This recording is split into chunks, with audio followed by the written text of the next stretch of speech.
You are now listening to the Drunken Monks Podcast. Welcome and good evening, ladies and gentlemen. Once again, we are the Drunken Monks. My name is Marlo Brown. That's Denise Fiber. I got it right. There we go. Here we go. Boom, the first time. To my below is Matthijs Doornbos, and he is our guest for this evening. Matthijs, boy named Matthijs. Matthijs, did I say something wrong? I'm sorry. I don't know, but when you pronounce it, always sounds like Martijn. So I'm not sure if you're saying Martijn or if it's just a weird pronunciation of Matthijs. Easy with the brother with the speech impediment. Just have a little bit of patience with him, you know? We'll get back to it. Honestly, we got Tyson for the show today, this week, for definitely his perspective and definitely for his take on life on the island of Curacao and everything else, definitely with his job. But before we get into it, because we had some hella big news today that I even got, I jumped out the window for on Facebook, and some people had, including you guys, had to call me back and say, yo, guy, tranquil. But yeah, the corona numbers came back. I'm pretty sure you guys saw it, so I'll just leave it at that. And you guys want to jump in, feel free, because you guys know my opinion. Boa noite, everybody. Boa noite, Matthijs. Before we get into it, what are we drinking? Marlo, are you drinking? Is the green cup back in town? What's going on? I found it back. All right. I found it back. And with the numbers that we got, I need to drink tonight. Matthijs, are you drinking with us? No alcohol, but I'm doing an Amstel Malta. Aha. That could work. Right. And I'm on my Denise cocktail. You literally asked that question to show off the cup, didn't you? You set it up for, what are you doing? Now watch what I'm doing. He's right. Yeah, but Marlo, today you were commenting on, for those of you who are not on Curacao, are living under a rock. Mm-hmm. Today there was an extraordinary press conference and the government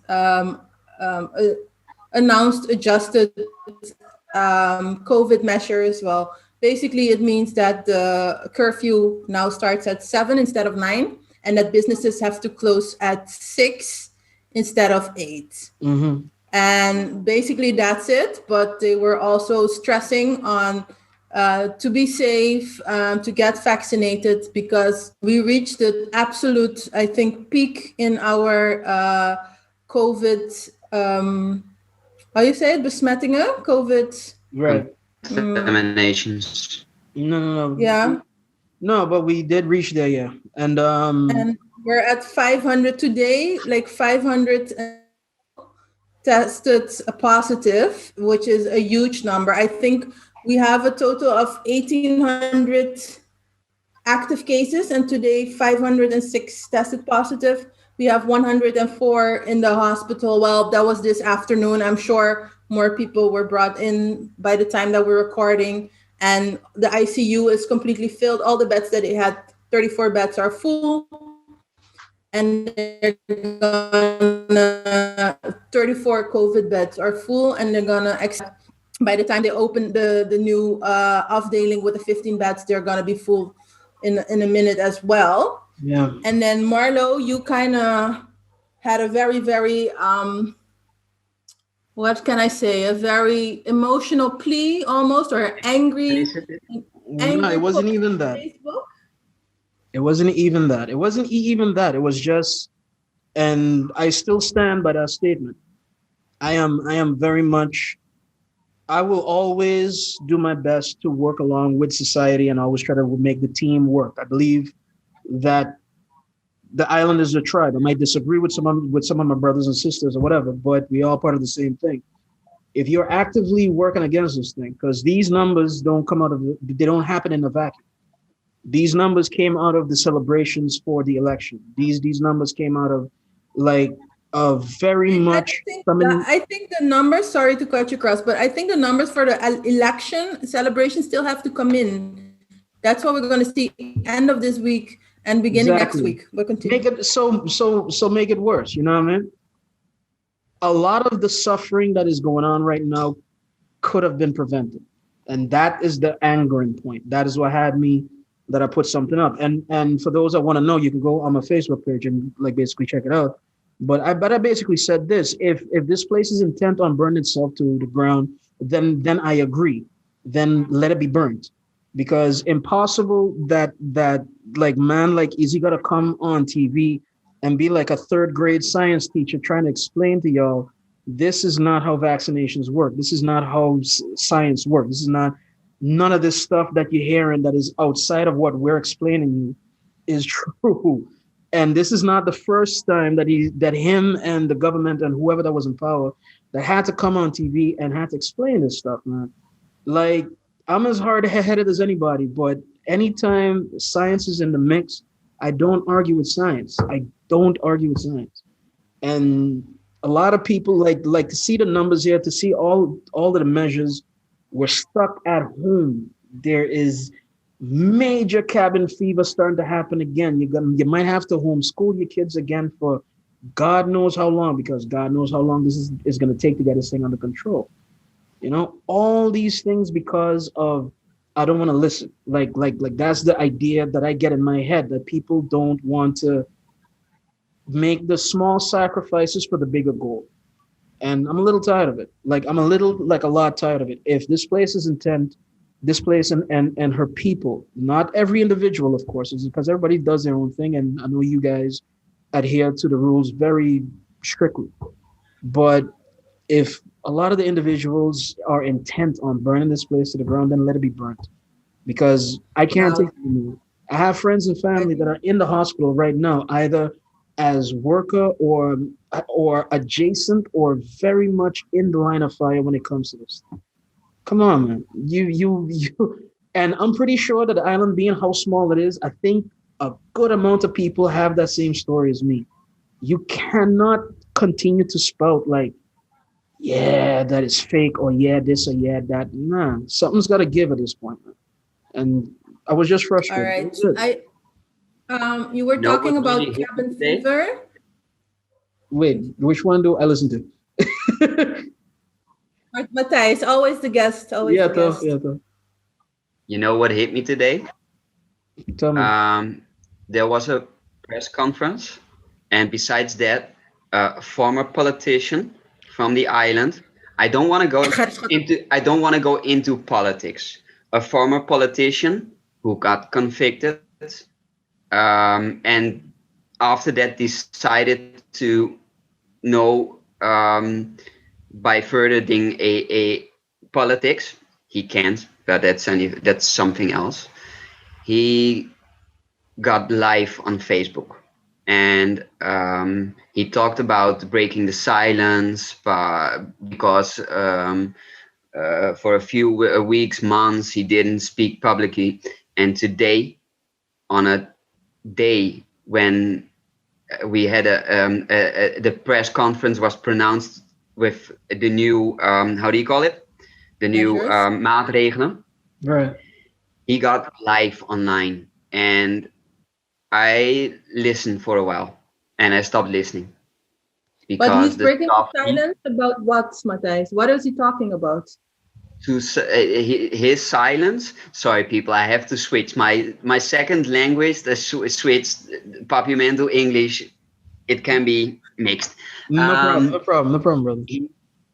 He had a silence. I think he had the whole thing going into religion. When he got out of prison, he got into religion. He had a silence because he's our former prime minister. When he came out of prison, he didn't go into public. He shared some stuff on his fan page online, but never did any live sessions.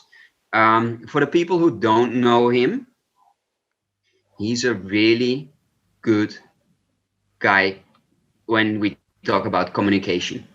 He's really convincing. I have a level of people who I call keukenverkopers, the people who can sell you anything. He can sell you anything. He's really convincing, and he started talking about our oil refinery. That stuff is happening below the table because people are stopping the oil production, the whole process on the island. We can build a whole economy, but they don't want it. It was like good opposition talk. But looking at him, And with, after that, he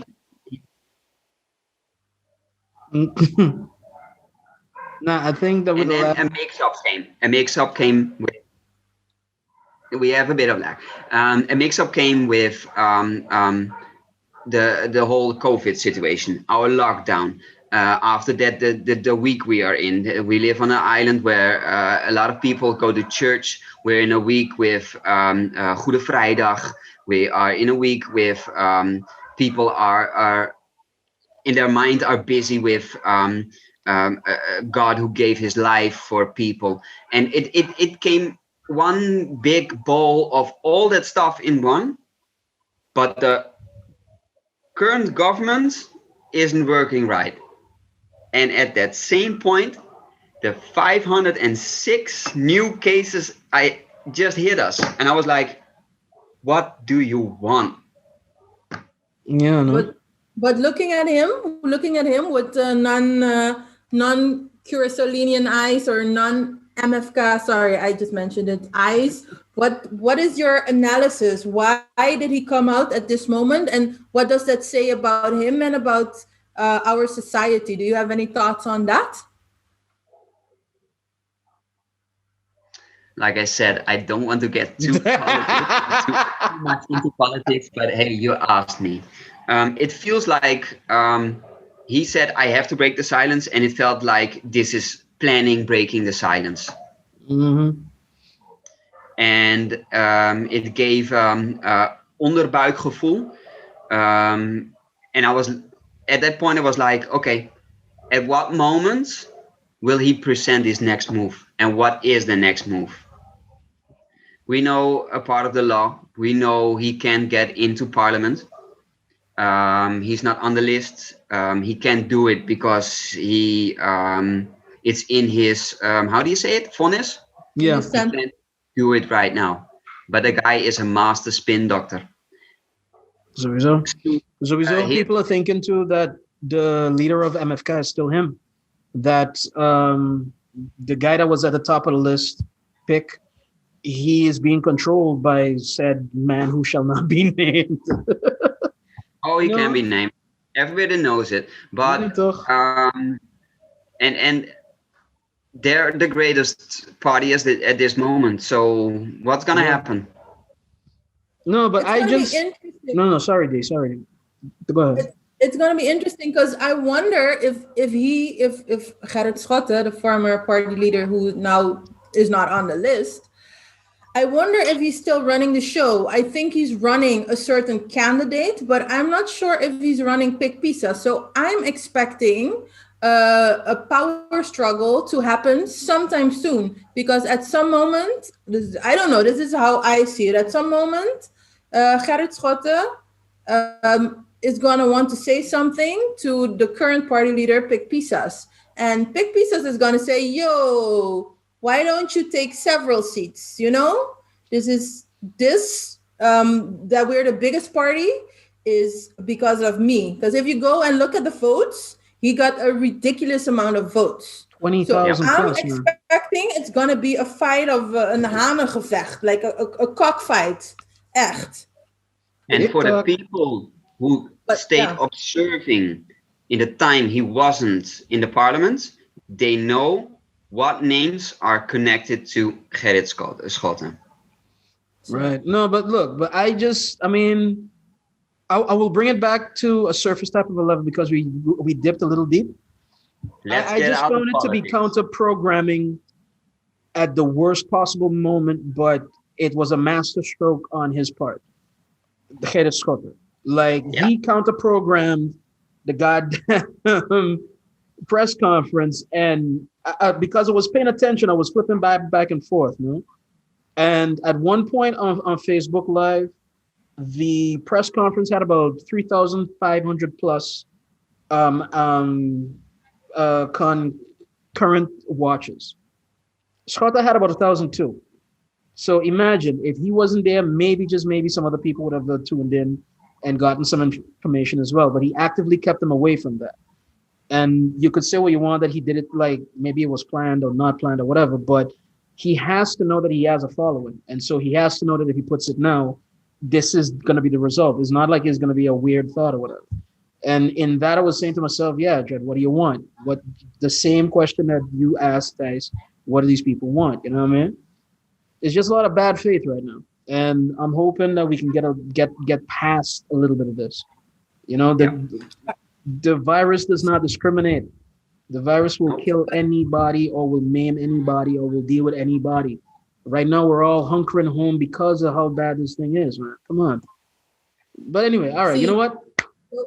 Going back to the virus, we didn't properly introduce Matthijs. Matthijs is born and raised in Groningen. I'm going to give a very, very, very short introduction. Thijs would probably later add some stuff.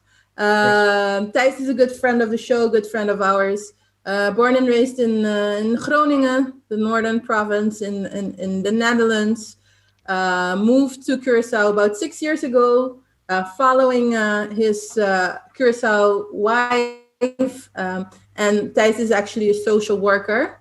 And that's a little bit why I think it's interesting to have Thijs on the show, because he has a different perspective of society and of Curacao society. On the one hand, because he's sort of a stranger, but I don't consider him a stranger, looking at us. And also because of his job, he has a different perspective. Because Marlo and I sit here every week, we talk shit, and we know exactly how things are. But I mean, none of us really get down to the down and dirty. So I think Matthijs offers an interesting perspective. And we were talking about the cabin fever and now us sitting at home. And I was really wondering, Matthijs, as a social worker, actively working in the field, how do you see that the lockdown affects large portions of our population? Like for us, it's we're quite comfortable. We have everything we want at home, and everything is good. Our houses are spacious. We have yards and everything. So I think we can sit out a lockdown for quite some time. But Matthijs, have you seen a shift in the cases that come to your work, and how people are dealing with a lockdown and limited hours that you can be outside of your house? Let me first react to the nice switch between the virus and my introduction. Nice one.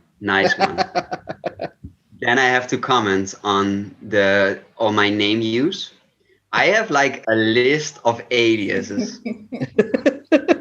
Some people think Matthijs is my surname.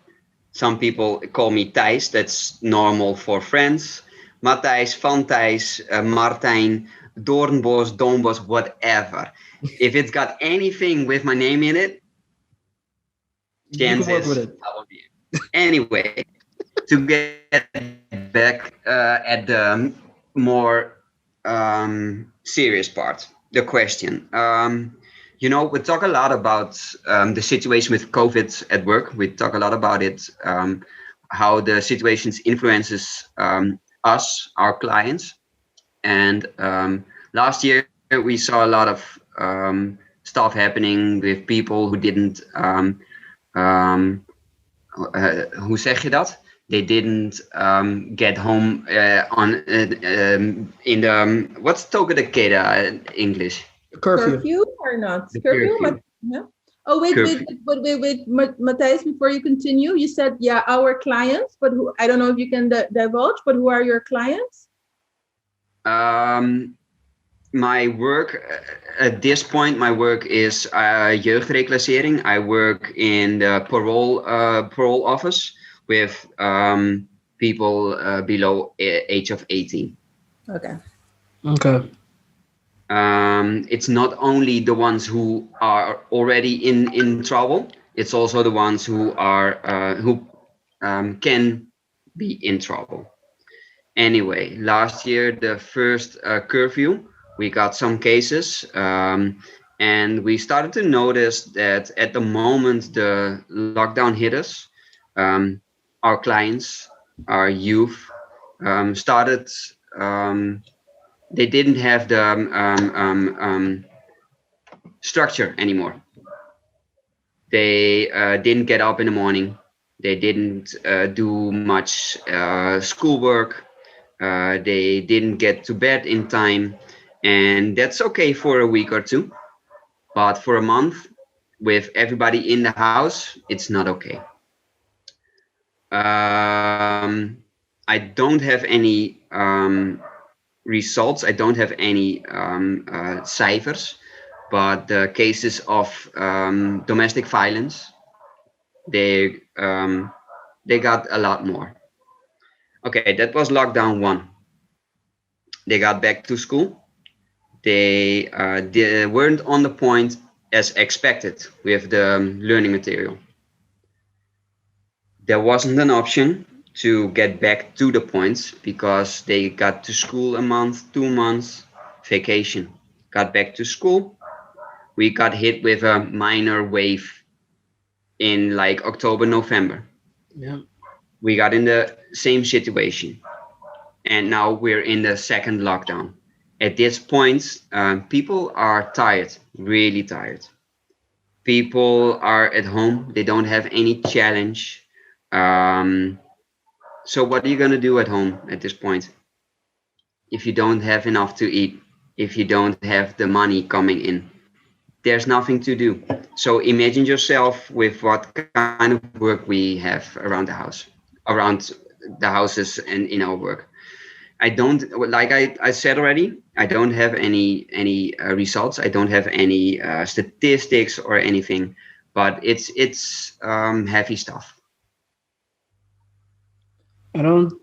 To go back to something you said, okay, so the kids, they were home, and then when school started, they were not up to par with their schoolwork. And you already said it, on the one hand, it's because to them it was a big vacation. Yeah. But do you have any idea how schools handled it? Were schools giving online classes, one, and are your clients able to access the online classes? Or so, because I'm thinking, yes, vacation, of course. If you tell a kid, if you don't force certain children to do stuff, they won't do stuff. Indeed, lekker slapen.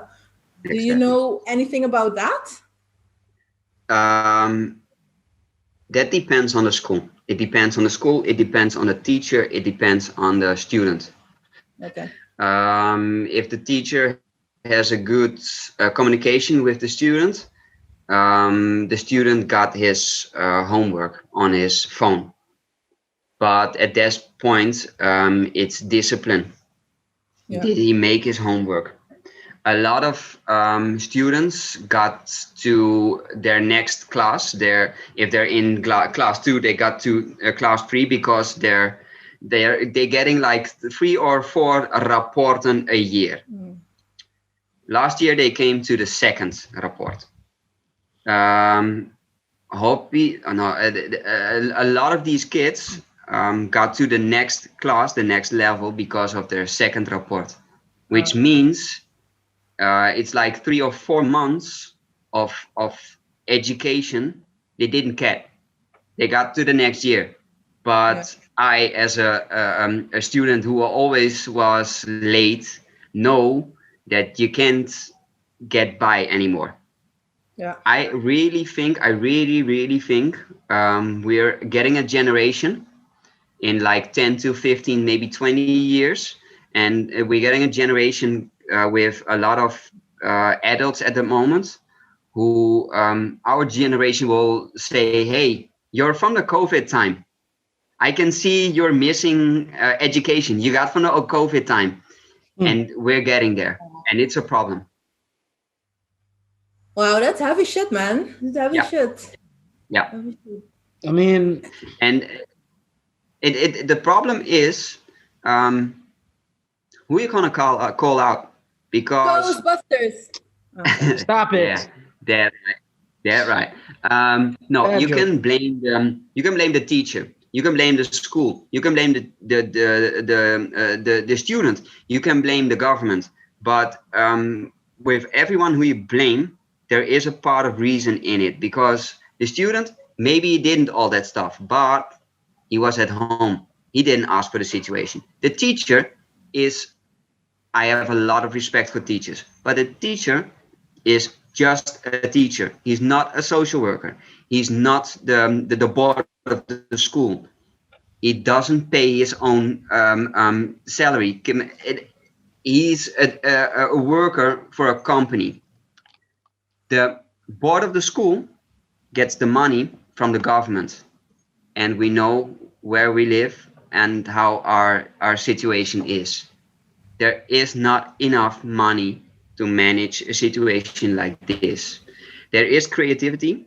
There are schools who are doing good stuff, but sometimes it means, and this is experience in own family, sometimes in class 3 they're getting good guidance, and in 2 and 4 they're not, because the teacher isn't, he can't make it. Yeah. He's not equipped. Is not, no, maybe they're equipped, but maybe at that point the teacher has his kids at home. He has to teach, but also has to manage his house. The whole situation is, I see it around myself in work. I have colleagues who are busy working with the clients, but in the meanwhile they have their kids, their situation at home. How are you gonna combine all that, let me say it, shit at once, because it's a load of shit, and that's heavy. That's really heavy, and it's a lot of stuff money can't buy. And that's now you're starting to see where some of my anger came from this afternoon, because we all know this. We all know this, that it's a bad situation, and why would you add?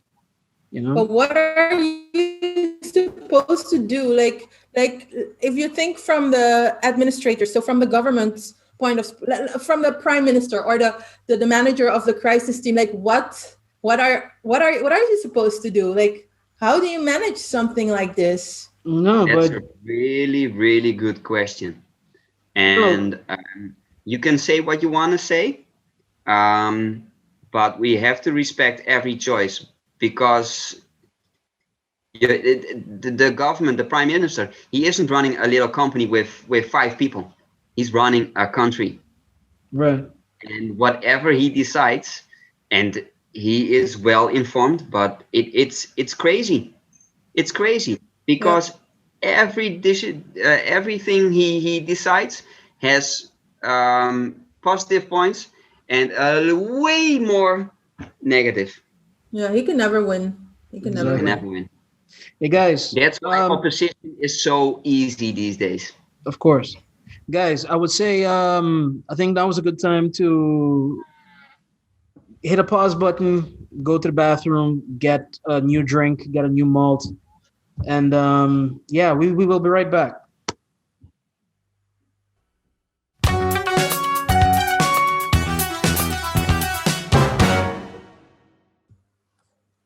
Ladies and gentlemen, we are back.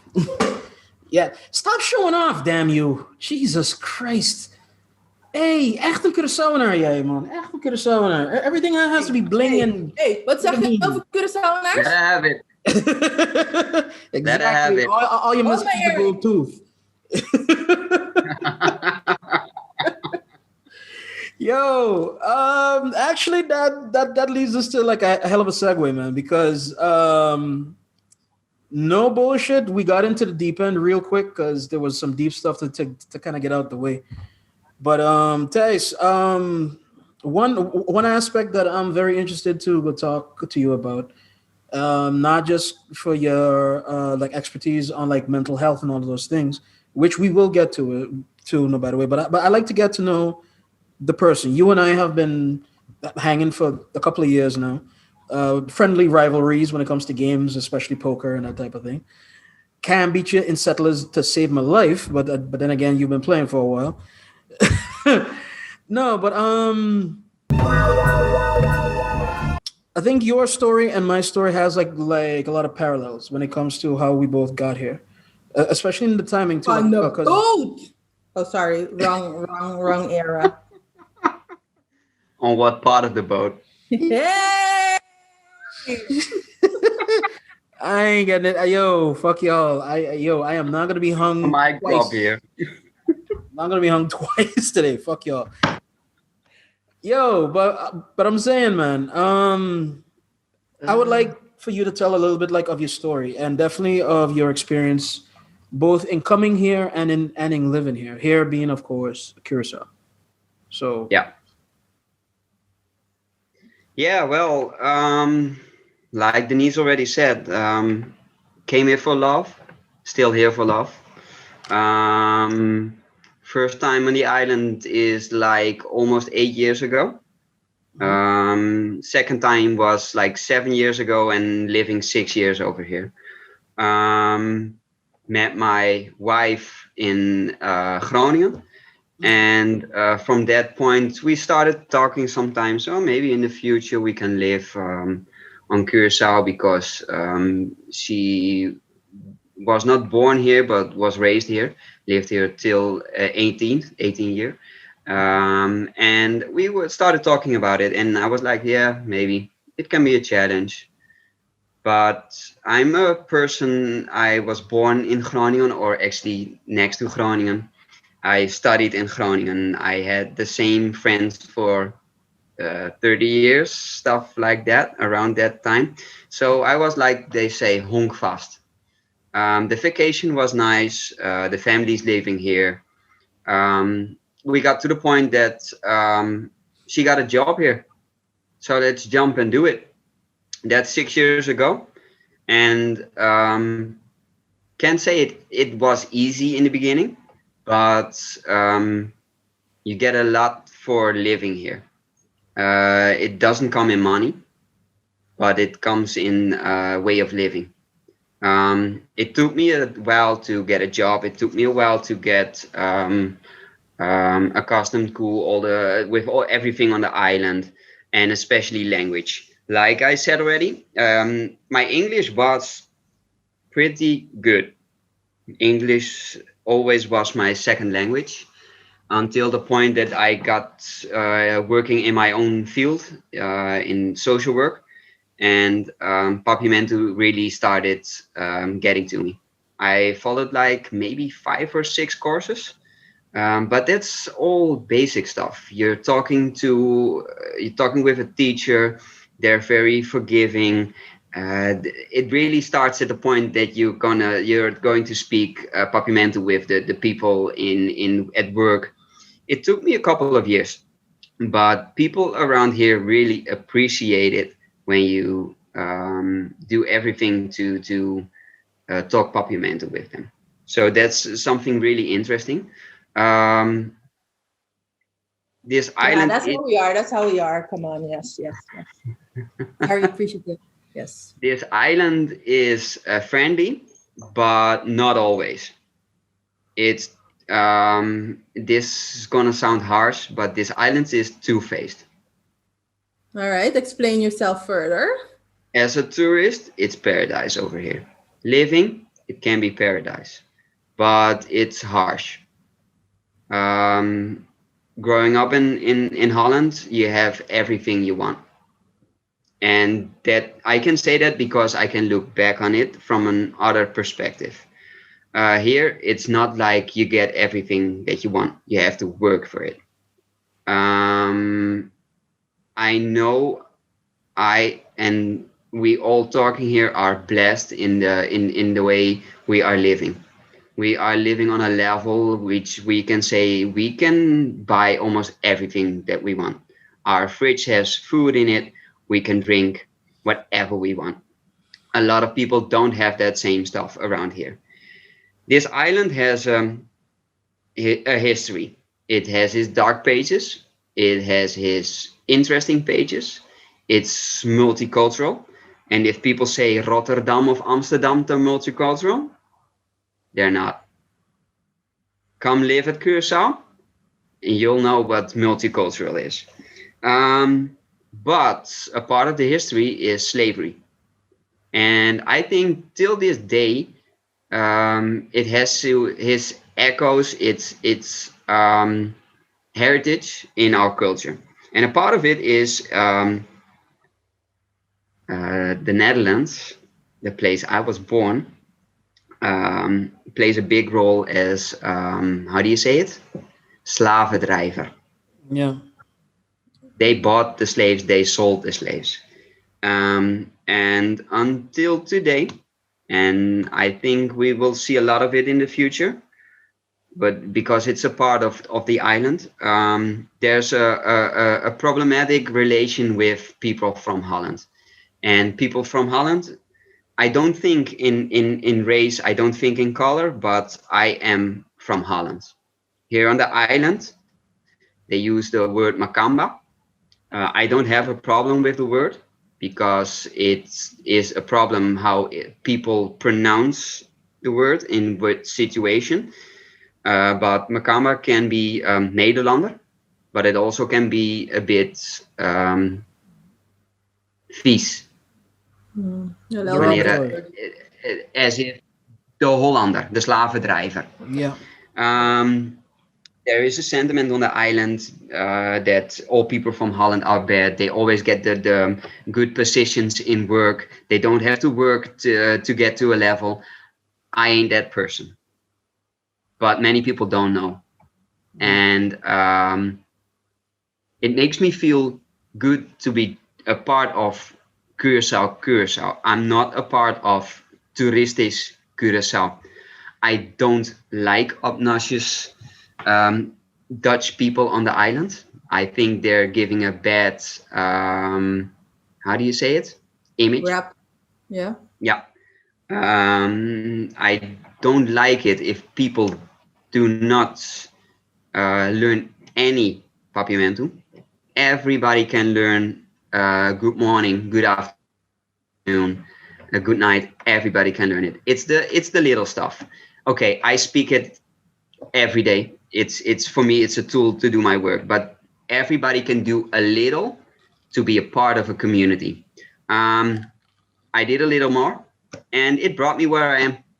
I'm a part of a level of society a lot of people don't see because I function in, this is not my first job on Curacao, the job I have right now.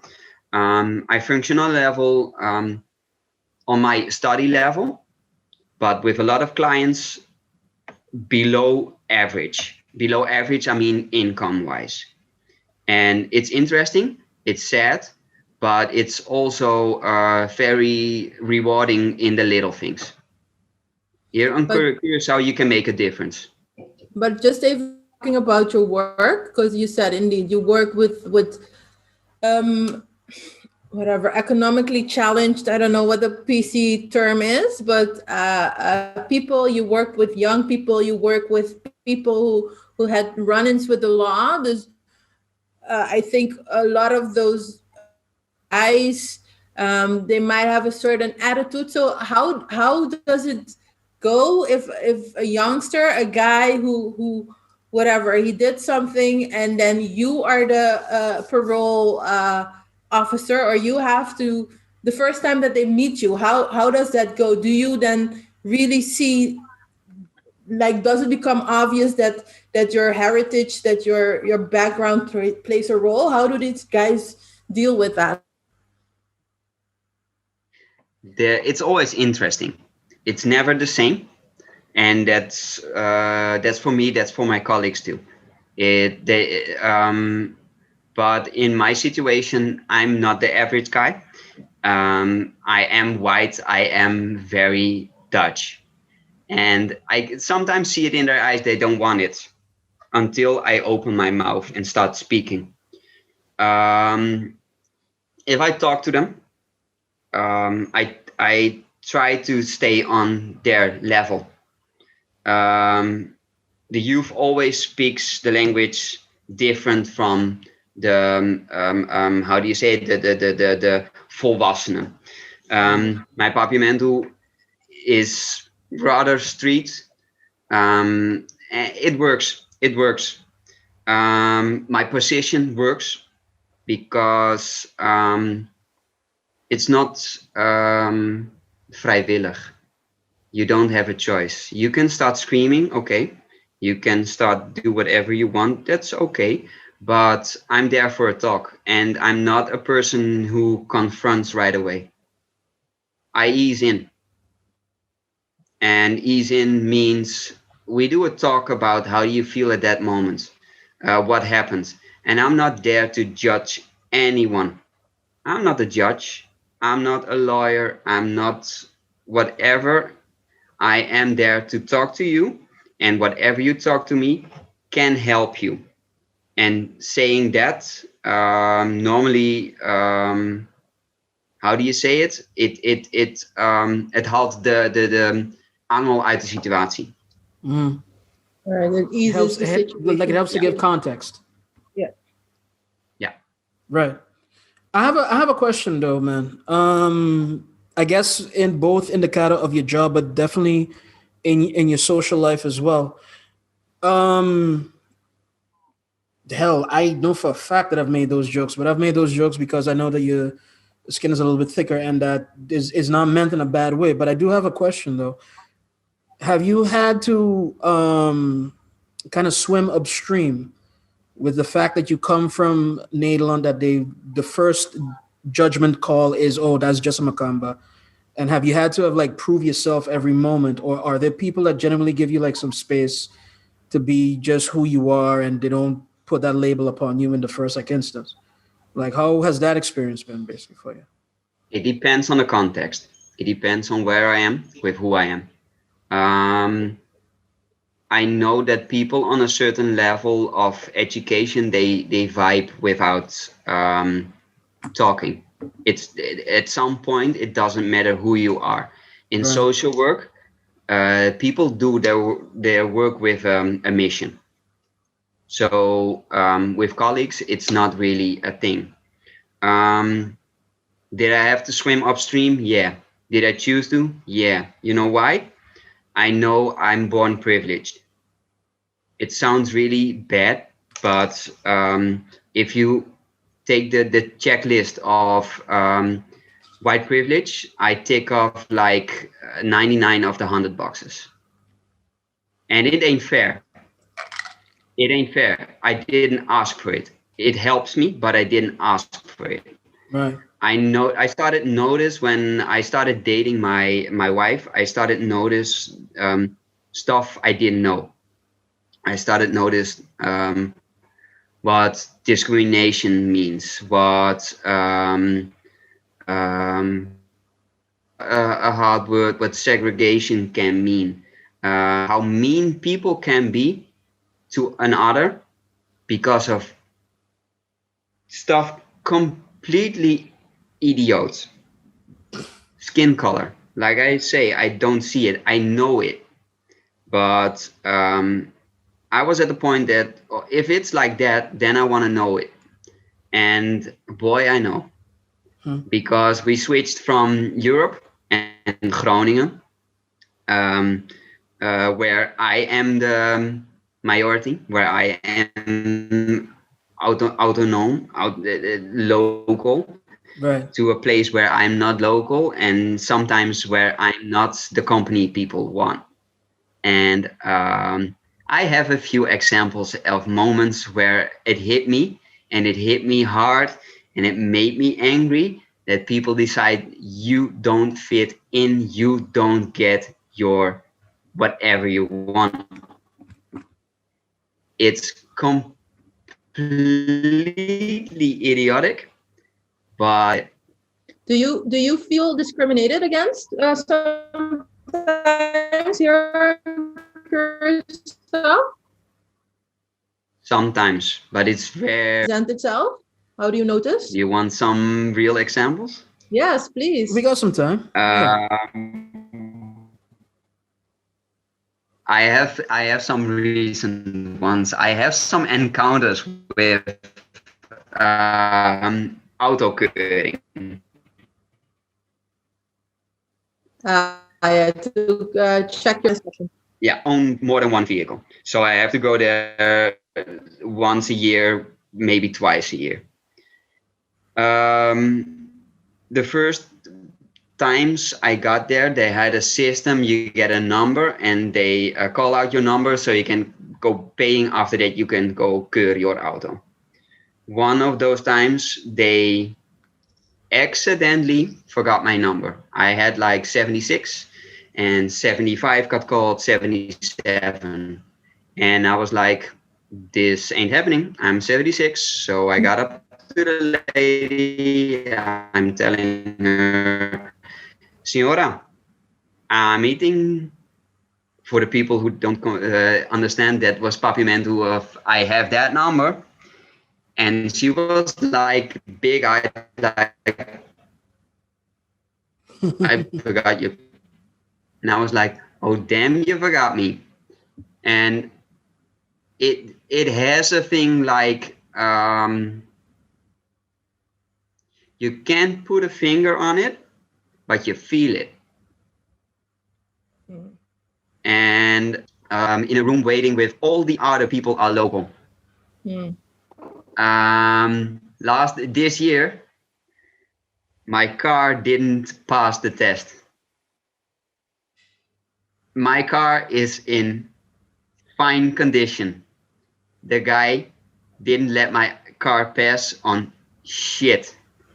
I can tell you, if I stayed there at the testing location, I got maybe 20 other cars who were in worse state than my car. My car didn't pass.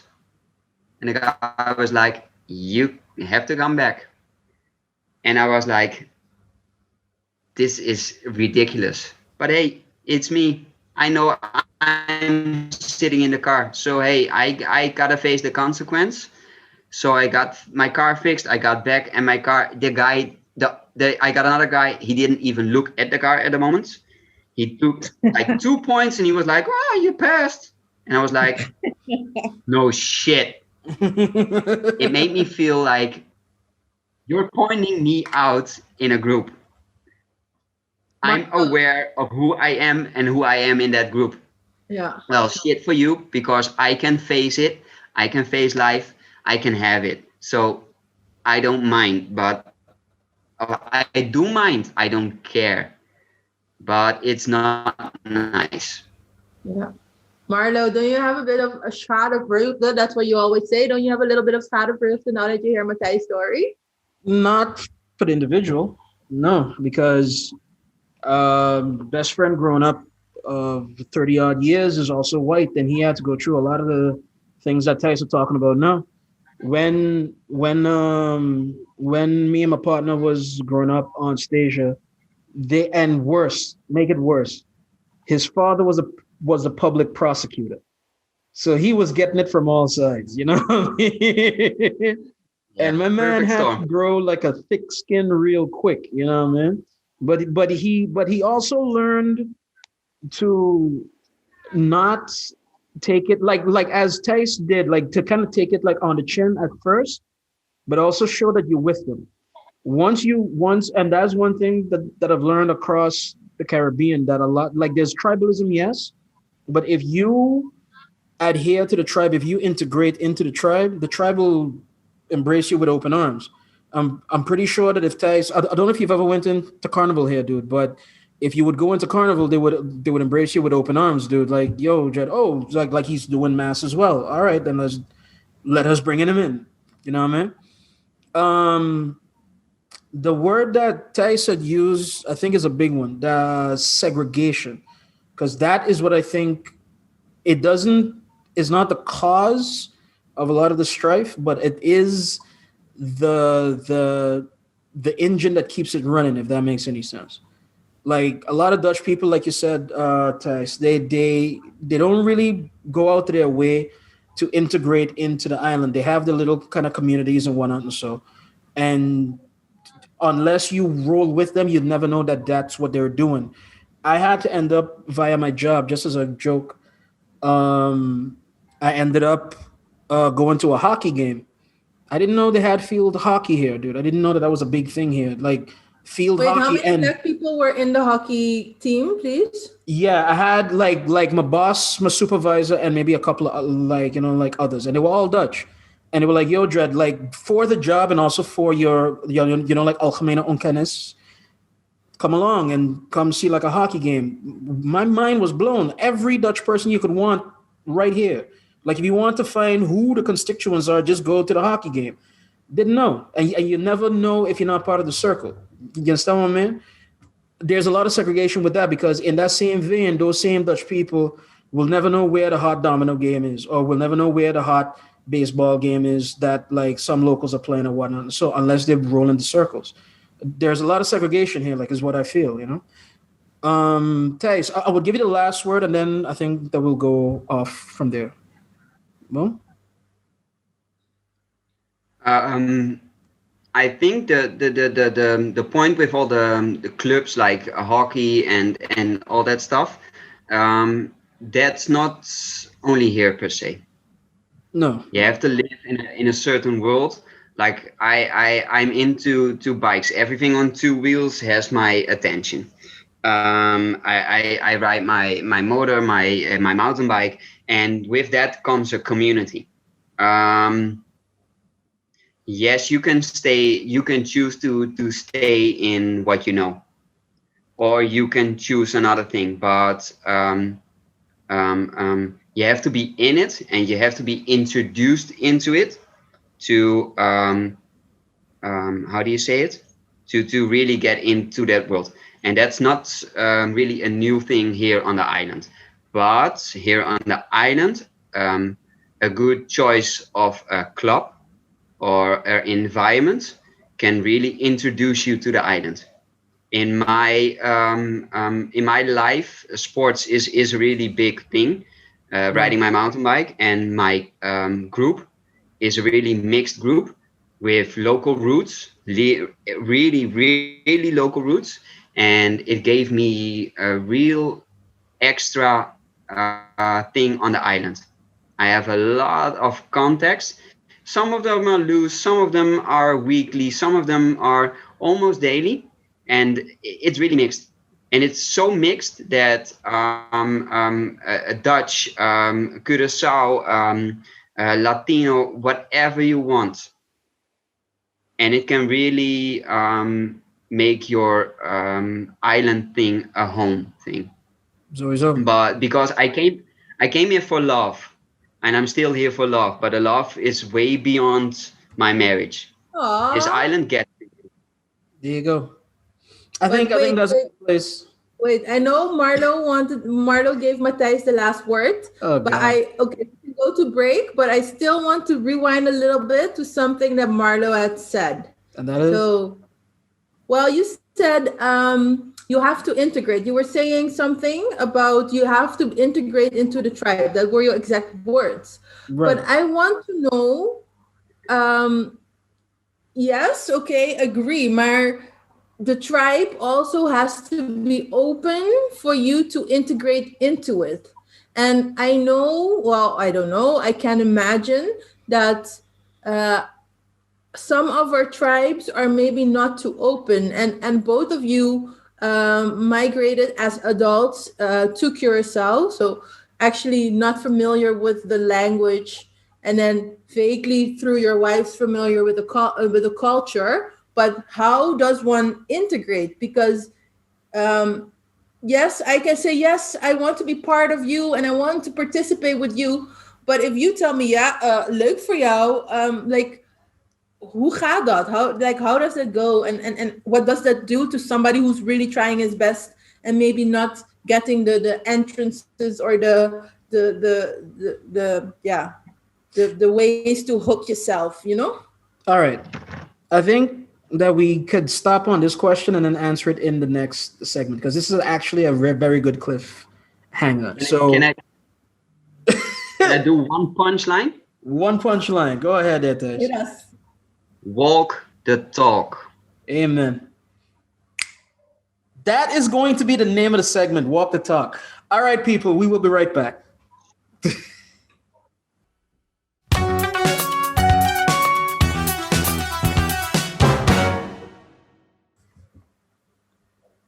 Ladies and gentlemen, we are back. Stop it. We are back, but Jesus Christ, woman, stop it. What are you doing? Is this like an 80s like gum commercial or something, man? What the fuck are you doing? Yes. Yes, every right to it. Did you buy that yourself or was that a gift? This was a gift. Okay. Myself. To herself. From my colleague, Saran. Thank you, Saran. There you go. All right. Well, you're making it look good, and you're also advertising that you're on Tinder, apparently. So, yeah. Hello. Does this look like it needs to be on Tinder? Okay, then. Can I get out of this? Oh, man. Hey, guys, we are back, and we left on a hot question and on a hot statement. The question was, how does one integrate into a group that does not want said person to integrate or is going to make it a hard time? And Thijs answered very succinctly, like an action, a movie, and he walked off in a trail of explosions. You need to walk the talk. So let's pick it up from there, guys. Thijs, I will give you the word. Yeah, what does walk the talk mean? What does that mean? If you want to walk the talk, yeah, it's like really, how do you say it? It's almost letterlijk. Walk the talk.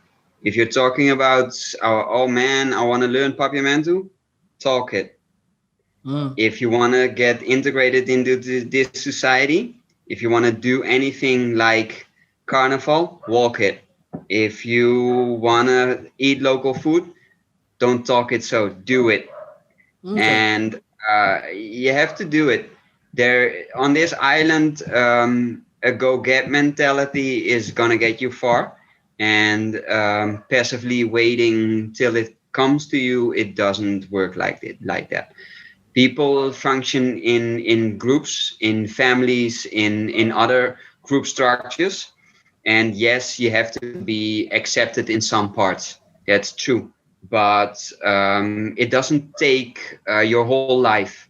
I'm living here 6 years. I can't say I'm fully integrated, but I think I'm integrated on a level that's quite okay.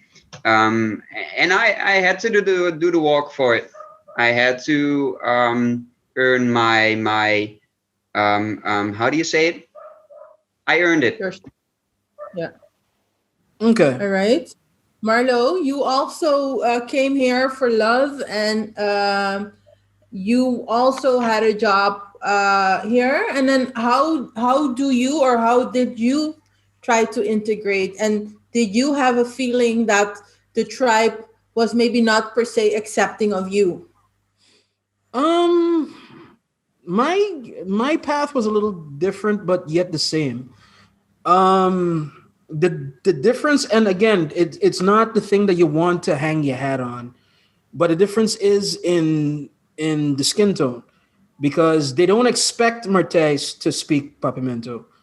Anybody that looks to me and speaks to me first, they expect me to speak it.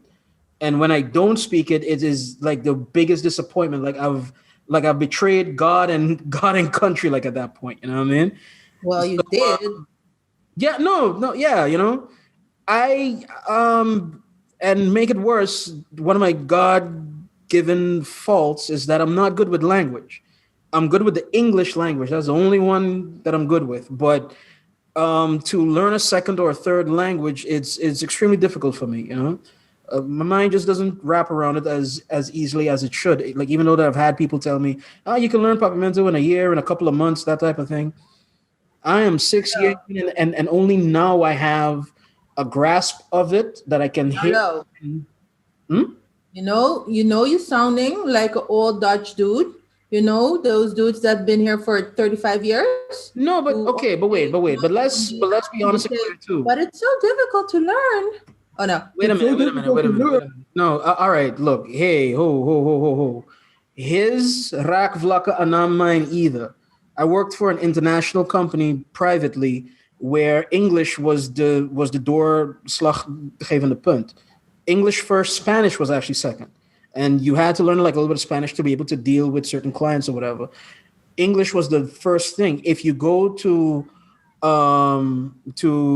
country, so that would be the city hall here, to get like your passport, that type of thing. If you speak Dutch, they will meet you halfway and speak Dutch because the official language is Dutch. So the pressure for me to learn was always low because my wife also speaks English with me. Her family also speaks English with me. Yeah, but I don't find for his job. But Thijs, for his job and for the importance of his job, and definitely to as he said, to meet people on their playing field and to understand them at what they're trying to say, he had to learn it quick. You understand? So the pressures was kind of different. Did that make me lazy? Maybe yes, but I didn't have to. But the other things of the country, I actively sought out. I've gone to museums. I'm asking every history question to every local I can if there's a possibility. If there's a book, if there's a documentary, if there's things. That film from Selwyn de Wind, that is on my list. Like, I need to see that. You know what I mean? Dude, you've been here 6 years and you still haven't seen this film? You know, I do have a life, child. But like I being disgusting and I giving very you no, but this is actually how we judge of mainly right. Okay, because indeed Matthijs referred to it already. We Curacao people have our Black Curacao people, maybe I should say, have a high bar, like an interesting relationship with Dutch people, and I'm just using even geuzennaam. I'm using it as if it is one group. Right. And I judge Dutch people very harshly if they come here, they live in here, they work in here, they have a wife from here, and they don't speak the language. And for me, and I think for a lot of Curacao people, knowing the language is one of the major things that we say, okay, that is part of integration. And we judge people very harshly on these things. And people say, yeah, well, I don't need it in my job. My wife speaks Dutch. All of my friends speak Dutch. If I go to Kranji, they speak, they can help me in Dutch. Like right. You're using exactly the same points. And I'm thinking like, okay, should I cut you some slack? Why? Because you're Black? Because you're Caribbean? Or no? Like, but why? All right. But then how's about that we start there? I do not see Thijs as the typical Dutchman. Like from the minute I met him, his mannerisms, the way he moved, the way he talked, is all in the same yashia, but is not the same dude. Like the expectations that I have of a Dutchman, I didn't get from him. You start with the individual. You might feel that way about me because of what you might be seeing in first instance, but again, ask me what I've done and ask me what like the steps that I've taken to get a little further. And by the way, it's a little bit disingenuous because of the show, but you know that I've done some things, man. Come on. You for the show, I understand they're asking that question, but check the individual first. For the show, but I'm thinking check like how individual first. Check the individual first. You have to check every person that is applying to integrate, vet the person and not the stereotype. That is for me as tribe what you need to do, right? How hard I want to be your backup in this point, but theoretically, you're right. But in real life, we humans have a tendency to push all people in how do you say it? In hokjes. Yeah. And we do it because it's easy. It's easy scanning other people. It's easy. It's something even animals do, because it's your common sense of danger, of what is good, what is bad. Is he all right? Is he not all right? And as hard as I'm claiming that I don't see color, yeah, I see it. Mm-hmm. In life, in work, it's a part of a survival strategy. It's it's way beyond what you see. It's how do you say, primaire. Right, but And the fact is that as hard as maybe they're forgiving me because I don't because my Papiamentu is not enough, and they're not forgiving you because you don't speak it, but they're more hard on you, but because they think you're our people, and they think, but I am not your people.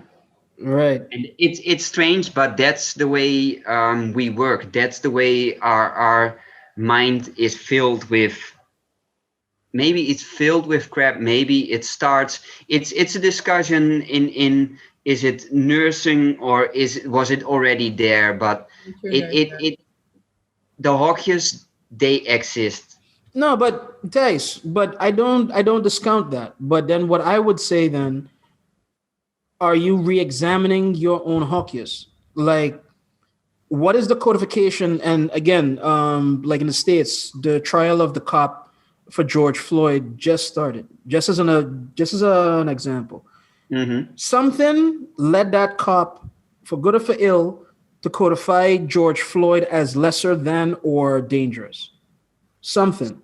Even though everything pointed from an outsider's perspective from George Floyd wasn't bothering nobody really, wasn't really a dangerous guy, but something in the matrix of what presented George Floyd to the cop presented him as either lesser than if he was malice or dangerous if he truly was protecting himself, right?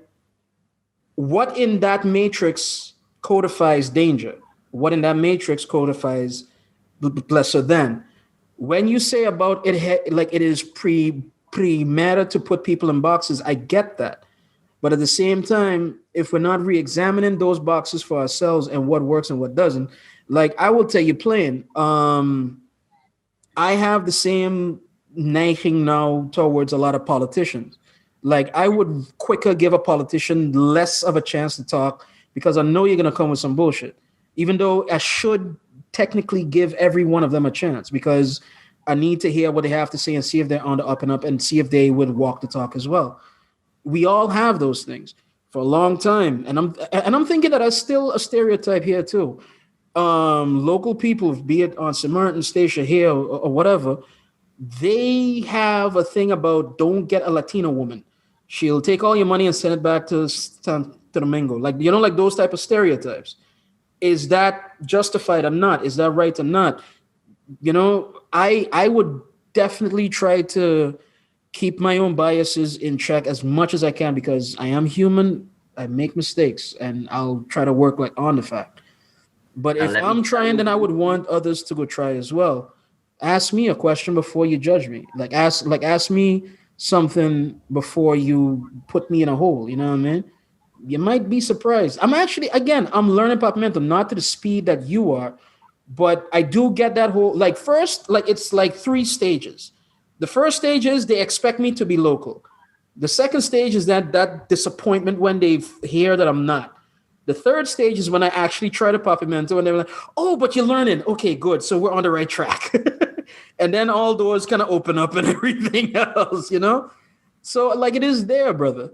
One thing that I wanted to comment on, and I actually throw it towards you, Thijs, as well, is that I do think that there's a lage drempel for Dutch people. Like there's a mistrust of the idea of Dutch people as a whole. But the individual, once he shows that he's willing to drink a beer with us, talk with us, move with us, blood, sweat, and tears with us, then all of a sudden they will ride for you till the end of days, is what I've seen in my past. I don't know if that was your experience as well. That if they embrace you with full arms, You mean here on the island, local people? Sure. Yeah. I have some job deformation. What does that mean?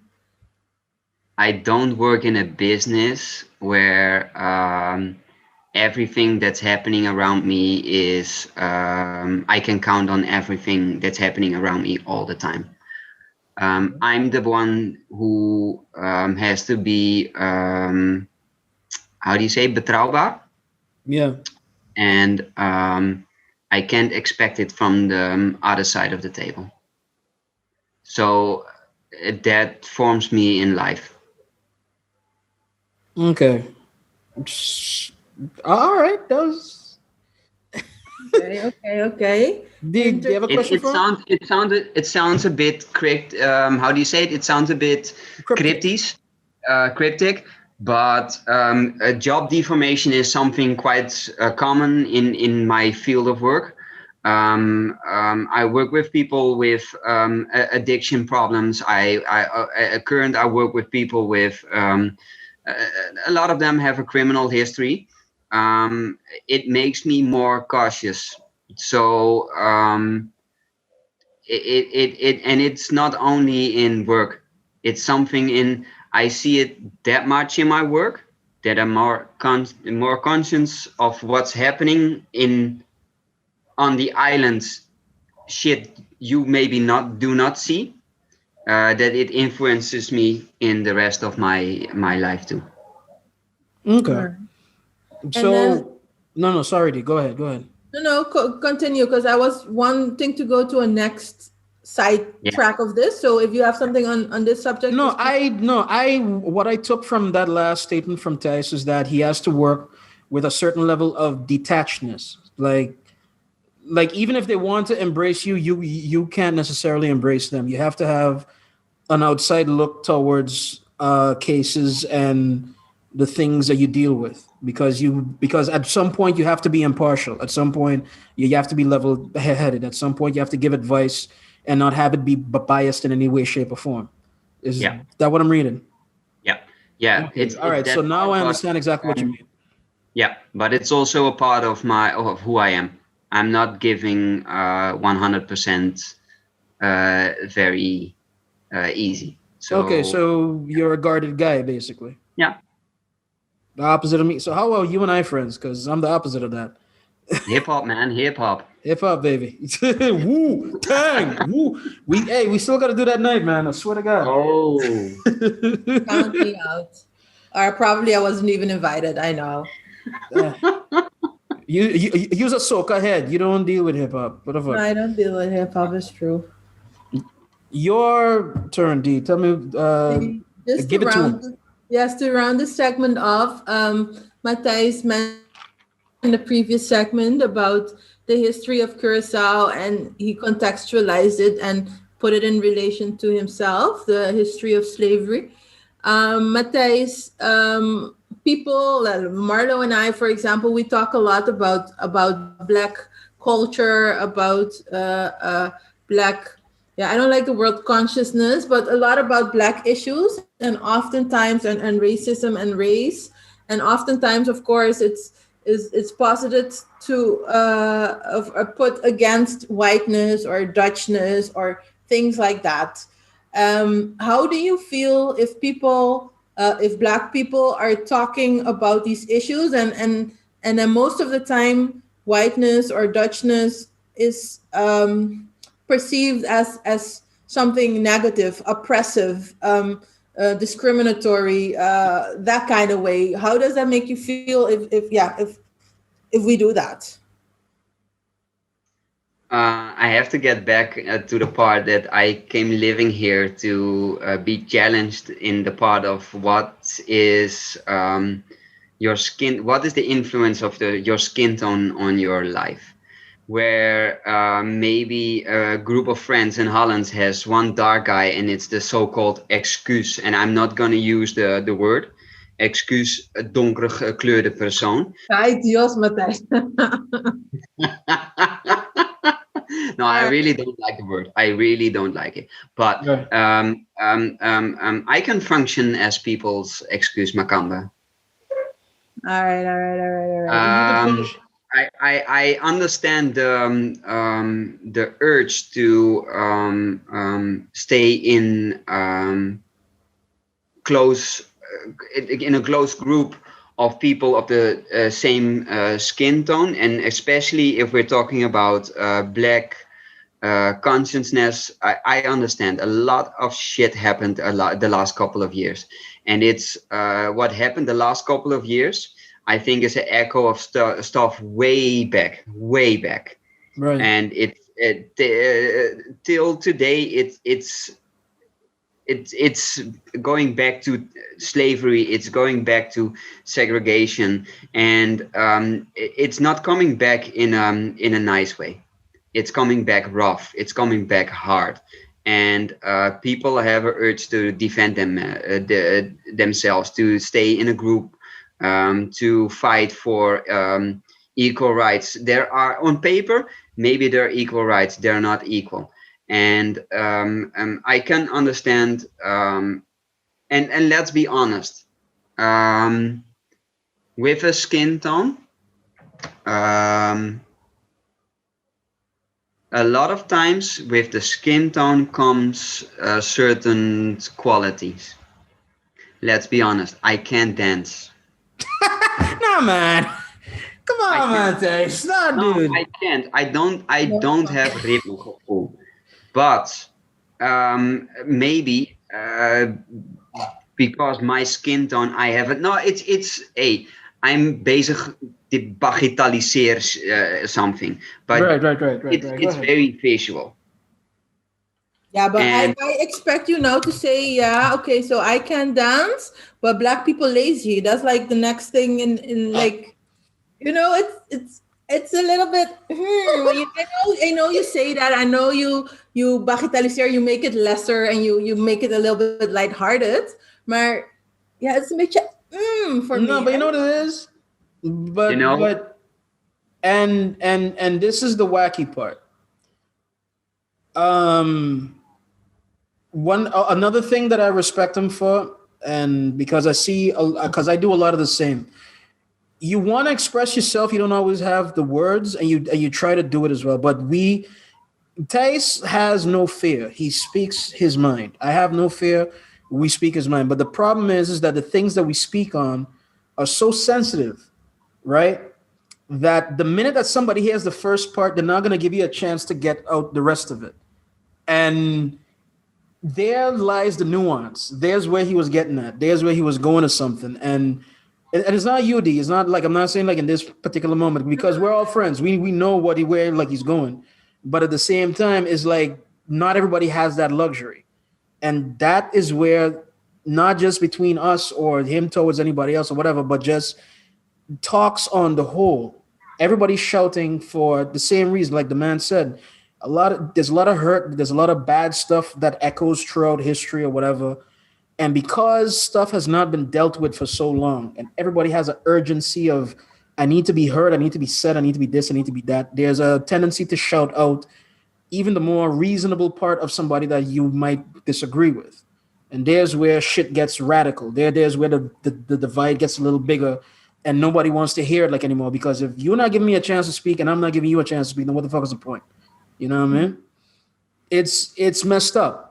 Because brave people who want to speak on the fact and they try, they either get shouted down or they get drowned out.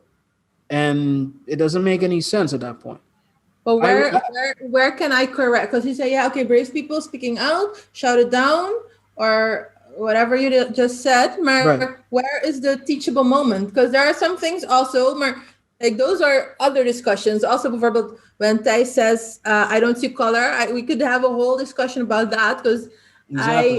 I have a little bit of more, yeah.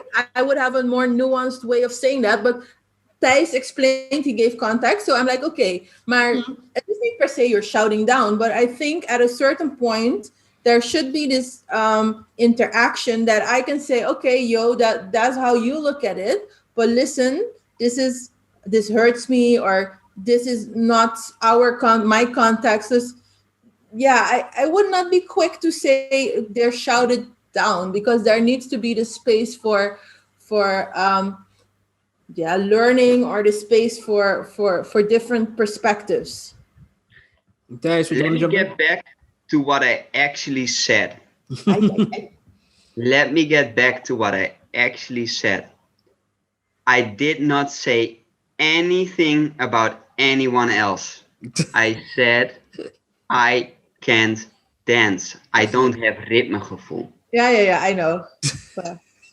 And this is not personal, but evaluating and re-evaluating what I say and what happens is also a part of my study, a part of what I do for a living. And speaking my mind normally is quite politique correct. This was close to home. It was about me. And it gets triggered because it came out of a mouth of a white boy. So yeah, this No, but D, but I get where you're coming from on a global scale, but I also get where Tice is coming from like a personal type of thing. Like he's just trying to make he was just trying to make an example. And by the way, this is about as civil as the three of us have ever gotten into something like this. Because outside of the show, we do rah at each other. That's the truth. All right. And this stays friendly. What did you say, Matthijs? This stays friendly. Yeah, no. I mean, ugly, and it's not us three where it gets really ugly, but it can get really ugly really quickly, fast. Exactly, really and to answer your question, D, exactly what we're doing now is at least part of this solution. I don't want to say it's the whole thing, but civility seems to have taken a back seat. The do's and don'ts and how you'd speak and giving a person a chance, even though that you're saying your part, having an honest to God debate, like I'll get my 5, you'll get your 5, he'll get his 5. You know what I mean? And having the space to allow for that, a little bit of gentlemanship, a little bit of like ladylike kind of behavior. You know what I mean? That allows at least the space for an idea to be spoken, heard, maybe take root. That is a start, is where I feel, you know? See, and I think, and Matthijs already said it, like it is also about re-examining yourself. Because that, like when I was coming into you a bit hard about the learning Papiamentu, I think that is part of re-examining yourself. Because often we as people, we're quick to point the finger. Yeah, this one, that one, this is not good, and you should do this and you should do that. But we don't really sit and re-examine ourselves. I'm not saying that you, Marlo, don't re-examine yourself, but if you go and think, because that's always what I'm thinking. This is a whole other discussion, so we're gonna put a pin in it. But if you talk about discrimination, we Black people are quick to call out discrimination. We've been discriminated against, usually by white people, and then. I'm not saying that it niet erg is. I know it exists, and I know it's bad.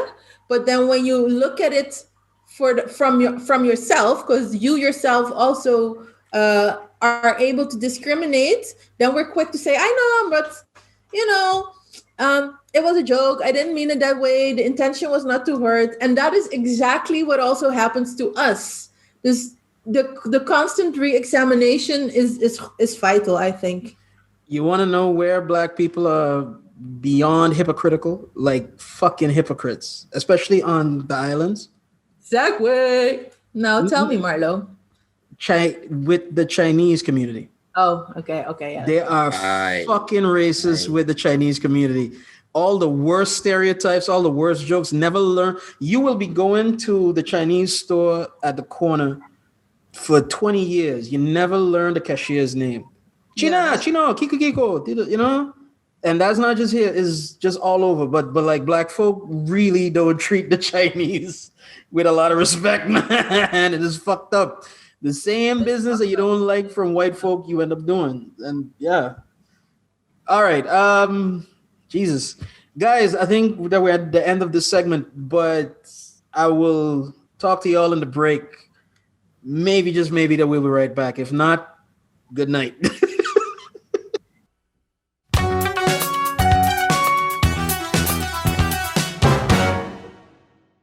And we're back.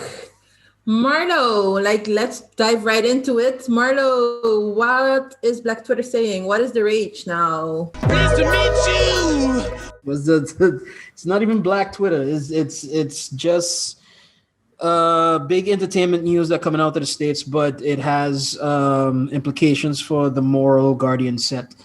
Lil Nas X, Old Town Road. I'm sure you heard that song sometime in the past 2 years, right? You've heard it, right? I'm looking for a yes, people. There we go. Yeah. All right. Lil Nas X, Old Town Road. He released a new song. Wacht even, before we go into his song, blah, blah, blah. Nas, is he referring to the big Nas, or why is it No. It's a long story.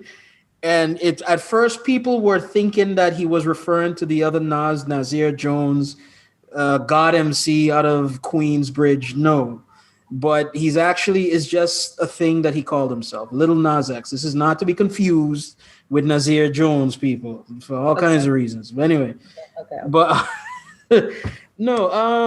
All right. So let's start at the beginning. Lil Nas X, he is a fairly successful artist out of the last 2 years. Had a song that was on number one for over 20 weeks, I think, or some shit like that, with Old Town Road. He recently released a track this week. He had a video clip to go basically with it. A little bit of background on Lil Nas X, if you don't know. He is very heavily LGBTQ, heavy on the G. If you didn't know, watch this video clip and then you'll know. Right, but Lil Nas X is heavy on the G. He is an out and proud a gay man, but also he's a professional troll. He's one of the young cats that knows how to turn outrage into profit. He is one of those people that knows how to get people's eyes on him for things, you know. And in said same vein, he brought out his clip, which is kind of provocative if you are a moral guardian set. Definitely if you're like a Christian set. But there was a second part to the whole thing that came out with it. And so the first part is that it's very much like the song is about, according to him, and I will put a little graphic up to show what his post was. But according to him, it was a song that was kind of dedicated to his 14-year-old self, where he felt his feelings for the first time. He felt attracted to a young guy and whatnot. And he came to now and he's explained that he's working out those feelings with a new guy and all that type of shit. And that was a dedication towards that, right? That was the song. That was the inspiration of the song. And he chose this moment to kind of thumb his nose at moral guardians and put a lot of imagery. So him by Vorbild being a stripper in hell trying to seduce the devil. You know, that's one scene out of the whole thing. He is using the moment to it seems to strategically garner outrage, but also to speak on the fact that this is the imagery that kids have had to deal with for so long, and they could not be themselves because people around them would tell them that they're going to go to hell because of their lives or whatever. That combined with a sneaker deal that he did with this pop-up brand called Mischief, right? And what they don't do inventory, but they do drops. So they make a certain amount of a product and then they drop it, as in they allow it to be sold. And it's exclusive. I think Supreme was the first one that really got big with that, but a lot of people are taking that model now. But the trick is that they made a Satan shoe with Lil Nas X in the collaboration with Lil Nas X. What for shoe? A Satan shoe. A Satan shoe. It is a shoe that was designed after, I think it was the 98, Air Max off of Nike. And it has, according to them, a drop of human blood in every shoe. So definitely kudos on the marketing for them, right? But it turned into a big thing, which in turn turns into outrage culture, which turned to eyes for him. He was trending on Twitter, not on Black Twitter, on Twitter itself. Today is Wednesday. He was trending on Monday. And that combined with his clip came number one in a lot of different areas and whatnot. So I found it an interesting story, But I also found it an interesting story because of the invalshoek. Gay and LGBTQ kids, definitely in the Caribbean, I think they might be doing a victory dance with this dude right now. You know what I mean? Like they might be feeling like they see themselves in him a little bit because he's telling the establishment to go fuck themselves. Well, wait. You explained like almost everything. Right. I would like to hear Matthijs' view on this because we asked Matthijs to watch the clip before Marlo sent it to you. Did you already see the clip and did you already hear of this controversy? From the moment Marlo started talking, I had a punchline in my head. I have to punch it. Right ahead. Lil Nas X used his one mic. I just... I Satan, I should say, probably. Oh man, that caught me. I swear to God, that caught me. Yeah. Hit me? Kudos on that one, man. Boom. Swear to God. What's my point of I need you to be a writer for the show, bro. I swear to God.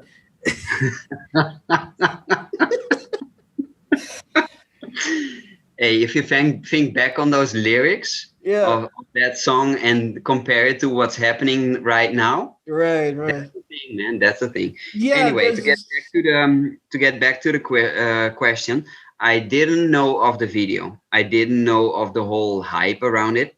Let me be honest. Marlo sent me a voice note, and he said something in it which I think Marlo and me are on the same thing. Stuff they call hip hop these days. I know. Stop dissing the people, child, man. No, we'll get to that. No. It's not on Lil Nas X. It's on a form of hip hop these days, to which Marlo and I not can. It's not my style of hip hop. Let's call it like that. We can call it hip hop. It still has the beat. It still has the drums. It still has the lyrics, but it's not the style we like the hip hop. But anyway, to get back on the clip. So before I watched the clip, I started reading some comments, and it got me triggered. I watched the video, and the video started, and I was like, okay, that's interesting, because the first part of the video clip is very, very artistic. We got to the point of the pole and the whole Satan thing, and I was like, oh, that's quite out there. That's okay. But for me, it's not like being offended or stuff. I grew up in a church quite religious, and it's not hitting me in a thing like, yeah, it's heavy. No, the guy made a video clip, so what? And for me, that's the whole thing with the whole situation. I didn't know Lil Nas X was in, how can I say this correct? Don't be politically correct, just say it. I didn't know it. I think he self-claims it as gay. I didn't know. Do I care? No. Why do I not care? I do not care, because why is that important? In what form is it important to me?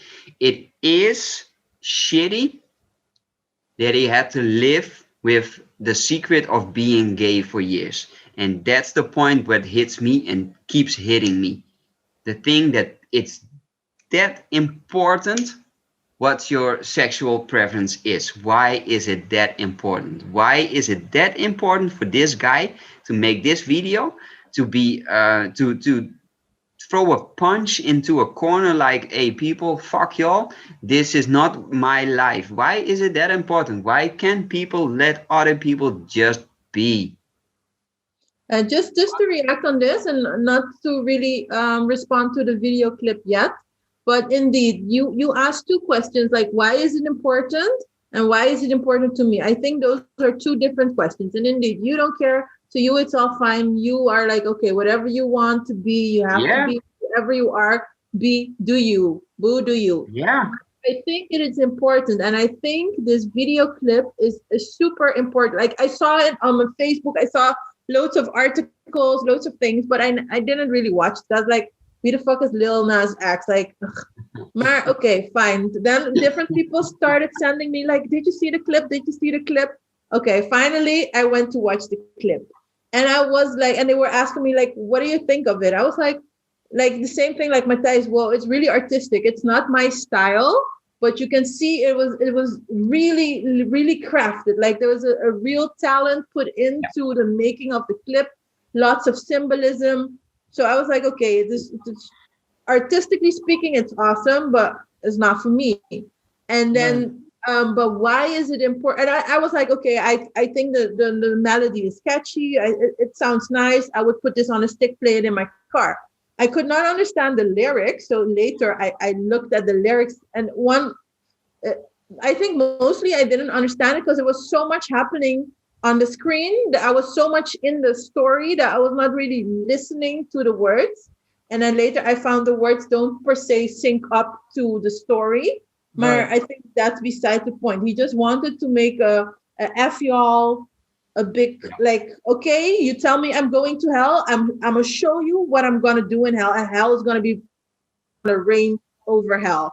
I had that feeling. But now coming back to what Matthijs was saying, why is it important? And it's especially because you say I don't understand why it's still an issue. That is why it's important for you. This is a gepasseerstation. This is passé. This is done.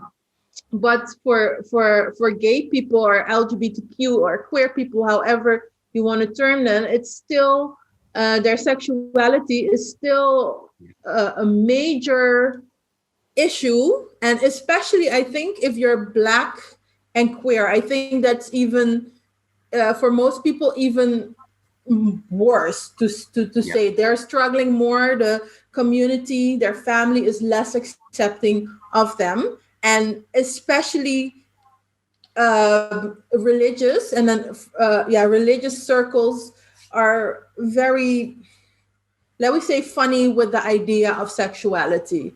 So I do understand that this video will give other queer people, and probably especially young queer boys, a thing like, okay, I can be here, I can be successful, and I don't have to worry with all you. I can just, I can be myself and fuck, and I mean, F y'all, and this is my life, and I choose to be this way. Because it took a lot of guts, I think, even for a Lil Nas X who had, Marlo says he was on number 1 for 20 weeks, so he is getting there. I stopped listening to music in 2002 probably, so I don't know. Maar to put yourself out there like that is maar to put yourself out there like that is risking a lot, His entire career could go down the drain. And I think this is just showing other people, like, you can be fierce and you could be cool and you could still be successful. And it klinkt so normaal, and it is like, duh. I think it's still not vanzelfsprekend. I still think it's not the norm. So it just showed guts, and I think for a very specific group, this is so empowering and so liberating, I think. I respect that. I'm afraid to give my opinion on this. Sorry, Thijs, what's that? I respect it, and I understand from my position in life. I understand it's. I understand that maybe I don't understand, and maybe I also understand that I passed a point in, and my views are different because I'm not the person they want to convince or want to show something. True, you're not the audience like it was meant for. But Marlo, you said you were afraid to give your opinion. Bust the pot. Marlo is afraid to give his opinion, people. No. Not for what you're thinking.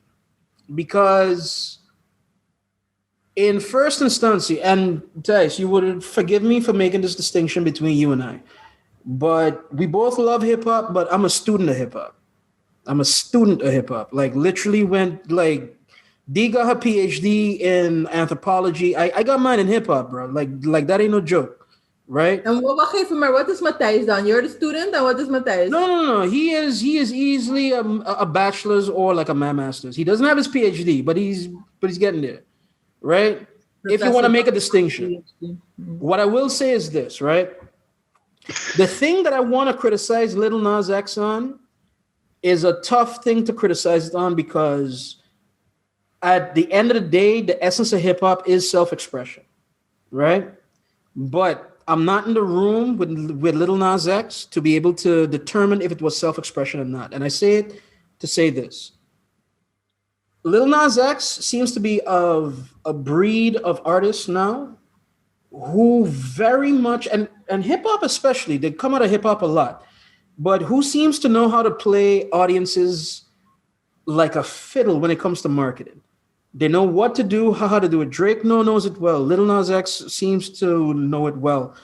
For a few seconds, that damn rat, 6ix9ine, Tekashi 6ix9ine, knew how to play social media and to get attention and to get stripes and to get certain things. Right, and because of that,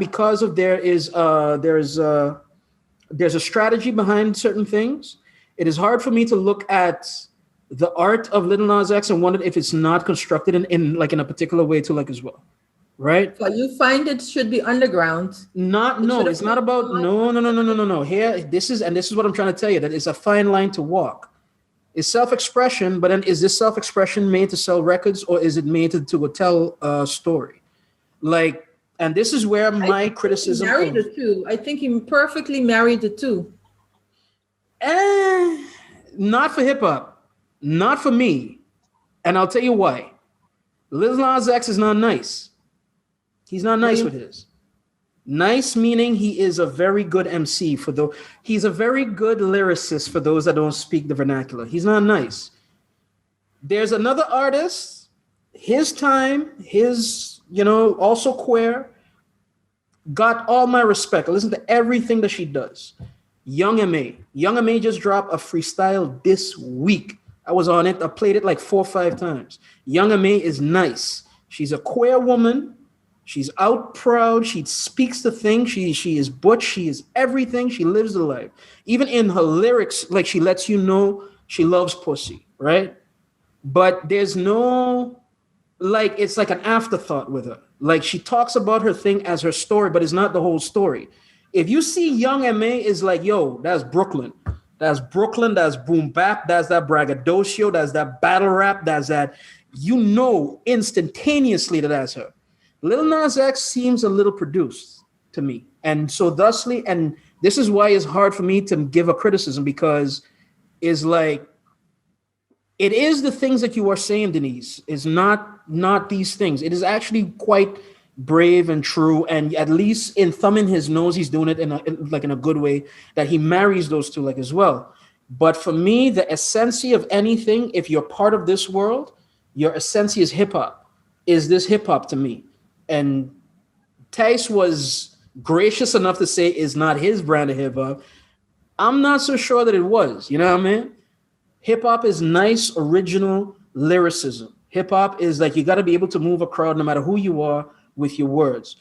I have the example of Young M.A. to put against him, luckily, and say, all right, you know what? Young M.A., I don't even got a question. That is hip hop. That is fucking hip hop. And that's the hip hop worse that I like. You know what I mean? Lil Nas X, I'm not so sure. That is it, that you like. No, but hey, whoa. I don't like crunk and that shit either. But crunk is hip hop.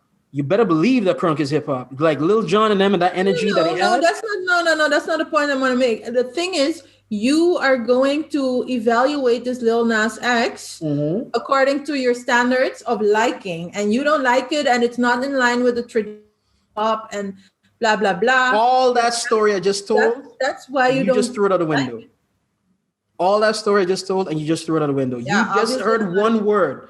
I said I don't dig it, correct. But there's other hip-hop I don't dig as well. But you got to respect it. There is hip-hop that you don't like. Tice knows what I'm talking about. There is hip-hop that you dig. There's hip-hop that you don't dig. but you gotta respect it. Yeah, but do you respect Lil Nas now? Yes or no? And that's what I said. I'm on the fence. I'm not sure. I need to hear more of his body of work. I will be honest. I've only heard 2 songs of him because he has never crossed my radar like that. And he's never enticed me to want to listen to him like that either. You know what I'm saying? He doesn't intrigue me to listen to him more. I see the artistry in it. I give him his respect as an artist. He has artistry and he's pulled artists next to him to help him build a vision of one another. So cool. Is it hip hop? Is it hip hop for me? And it's not a litmus test. It's not a gatekeeper. It's just, listen, hip hop needs to give you a feeling, whether it's, like Q-Tip and them or Lil Jon and them or whatever. But what gives you a feeling doesn't necessarily give me a feeling. That's why there are 500 different types of hip hop. That's why there are 3.895 different artists and groups. And so, ik weet niet wat je eigenlijk precies aan het zeggen bent. I can tell you this one. Hip hop heads amongst each other might not like everybody's hip hop, but they could say, boy, Dread, that's dope. That's just not my style. West Coast hip hop is not my style. I'm not even going to front. With the exception of Snoop and Dre, I can't get into West Coast hip hop. But you have to respect that really gave that feeling. That gave that boom bap feeling. That gave that energy, that funk. That things are evolving, hè? So the boom bap feeling, hallo, dat is passé. Wie denkt daar nog over na? Kendrick Lamar and J. Cole would like to have a conversation with you. Ja, maar you talking? Oké, dan kan je even wat zinnigs te zeggen. People, we're getting old. You getting old? Denise, we're getting old. New songs in 2002. Marlo is talking about old school hip hop West Coast thing. We're getting old, people. And whatever we're gonna talk about the Lil Nas X thing, you gotta respect the guy because Marlo heard 2 songs from him. The guy was in Denise's timeline. The people sent me this stuff. We gotta respect it on a level. The guy reached us, and the only other song we knew that is Old Town Road, which my niece of 7 years can sing because it's almost a kid song. Dus Bang Serio, we gotta respect the guy. He has a way to reach his audience, hip hop or not. He made music. He reached the audience. Exactly. He's making a wave. Exactly. And to end it off, I will say this much. Me saying that is like a wine guy saying that champagne ain't champagne unless it's from that particular region. It's a little kind of like elitist, but technically, like, he is right. You check one, man. For me, I don't disrespect the artistry. I don't disrespect the music. The song is catchy as hell too, by the way. Be honest about it. Marlo, you gotta work on your how do you say it? The voorbeelden that you're using. Champagne. The metaphors, champagne if it doesn't come from the Champagne region, Marlo. No, I know. I did it on purpose. I said it on purpose because I know how dickish it could sound. And I know that not everybody's is going to agree with me. I'm not trying to be agreed with. You ask me, and I tell you, this is where I stand, and this is how I feel. I do respect the kid. I respect the shots that he's fired, in particular for Black queerness, because that particular intersectionality needs some more representation. That one there needs help. Between him and Moonlight, we got some, some good shots in the pop type of culture. But other than that, like, again, you respect the artistry, you respect the music, you respect his hustle. Is it hip hop? That's my only question. Is it hip hop? You know what I'm saying? I think that's not even relevant. Maar okay, for you. It's not relevant for you. For hip hop heads, it is. You know what I'm saying? For hip hop heads, it is, man. The same way Drake cannot call himself an MC no more. No, nigga, you a rapper. You got a ghostwriter. Nah, brother, that don't happen. That don't work. There is rules to this shit. Oh, man, guys, before I hang myself even more, I think this is a good place to stop. Or no? Thijs, for damn sure, it was a pleasure. And for me personally, this is not just saying this, but I always salute your courage and your bravery for wading into waters that are not necessarily your own. And I'm very grateful for you for coming on to the show, for having a bit of a moment with us, for sharing a drink with us, even though yours was non-alcoholic, which is cool. But I do thank you, brother. And I don't know if D got something to add on top of that. Let me sip some tea. If you show that fucking cup one more time, right? Show the cup. Show the cup. Show the cup. Be brave. Oh yeah. Oh yeah. How did I do it? Uh-huh. Oh God, Cursilinians and the flex, Lord man. Hey, rustig met je Cursilinians, huh? Cursilinians and the flex. I'm gonna say it again. I didn't stutter. Is he and I have a talking stutter. about flexing? Mr. I don't know. I know hip hop. Nah, but that's an intellectual flex. That's not a bling. That's all I can say. Shit, that ain't shit I bought. That shit I learned. All right, Matthijs, thanks so much for being with us and sharing interesting points of view. And, it was a pleasure on our side. Yo, People, for sure. it was my pleasure. Hey, one last thing. Normally we would end the show with what you're doing for the weekend or whatnot, but I think we all know what we're doing for the fucking weekend. We're trying to stay safe, right?